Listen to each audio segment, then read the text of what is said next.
त्याला 6 महिन्यात बोललो का मी? मग त्यांनी षडयंत्र का केले? महिलावर गुन्हे दाखल करावं.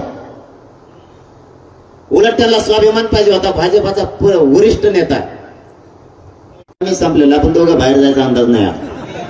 आज दोघं उपोषण करू, तो असून त्याच्या कामाला येणार आरक्षण चल, पण सुट्टी नाही देणार. तुम्ही का असले स्वप्न बघता? बर, तुम्हाला पुन्हा या नारायणगडावरून तोच विषय काढतो मी. त्यांना 100 लोक आंदोलनाचे फोडायचे माझ्या बाजूबाजूचे. 15 लाख रुपये माणूस, आणि जो 15 लाख देईन त्या माणसाला, त्या देणाऱ्याला 5 लाख. इतक्या इमानदार माणसाकडे गेली ती. त्याला गेल्या गेल्याच म्हणले वरून पैसे 15 लाख घ्या, खर्च आला तुम्हाला. ते म्हणलं माझ्याकडे 50 लाख मपलेच धर तुला, कारण त्याच्याकडे घंट्यात मराठी 5,000 करोड 2च घंटे लागू देत नाही. जातीला विकत घ्यायचं पाप करू नका. पुढे टक्कर तुमच्या नामच्या हायची. पण केलं तिथं कोणतं शासकीय कार्यालय?